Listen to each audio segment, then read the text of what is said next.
বাংলাদেশের সিভিল সোসাইটিকে এখন যদি ইভিল সোসাইটি বলা হয়, কেউ মনে হয় খুব একটা আপত্তি করবেন না।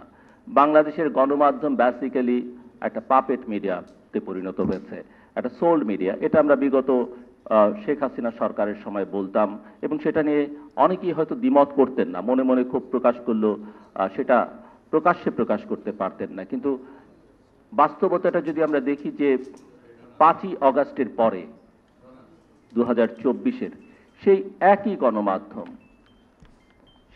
গণমাধ্যম তার চেহারাটা কিভাবে পাল্টে ফেললো, এবং এটাতে অনেকে হয়তো তুষ্ট হতে পারেন, তৃপ্ত হতে পারেন, কিন্তু আমি মনে করি যে এটা একটা ভয়ঙ্কর দিক। যে গণমাধ্যম 5ই অগাস্টের আগে একজনের পূজা করত, সেই গণমাধ্যম হঠাৎ করে অন্য আরেক গোষ্ঠীর পূজায় ব্যস্ত হয়ে গেল। এবং বাংলাদেশের প্রধান প্রধান রাজনৈতিক দলগুলো যাদের শক্তি সামর্থ্য আছে, তারা তাদের লোকজনকে ওই জায়গায় বসাবার চেষ্টা করলেন। একবারও ভেবে দেখবার চেষ্টা করলেন না যে এই গণমাধ্যমের সঙ্গে কারা, এই গণমাধ্যমের মালিক কারা, এবং এই গণমাধ্যমের সঙ্গে যুক্ত যারা, তারা আসলে নিজেদেরকে এতদিন কিভাবে যুক্ত রেখেছেন, কি কাজ করেছেন। জাস্ট টেলিভিশনের পর্দার চেহারা পাল্টে গেল, পত্রিকার প্রধান পাতা পাল্টে গেল, সেটা আমরা দেখলাম। এবং এমনকি আমি যদি ধরেন উদাহরণ হিসেবে জাস্ট বলি, কোনো main stream media television channel আমাদের এই অর্গানাইজেশন নিয়ে, আমাকে নিয়ে, এখানে ডক্টর সাইমুম পারভেজ আছেন, তাকে নিয়ে নানা রকমের প্রচারণা চালালো, স্মিয়ার একটা ক্যাম্পেইন তারা চালালো। এবং হঠাৎ করেই আমরা দেখলাম সেই গণমাধ্যম 5ই অগাস্টের পরে, সেই টেলিভিশন চ্যানেল, সেই পত্রিকা আমাদের খবর এখন ফলাও করে প্রচার করে।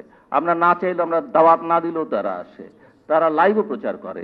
সো এগুলো, এই যে সাইকোপ্যান্ট, এই যে তোষণ করবার যে নীতি বা সংস্কৃতি, এটাকে যদি আমরা না বুঝি, না অ্যাড্রেস করতে পারি, সমস্যাটা এখানেই থেকে যাবে।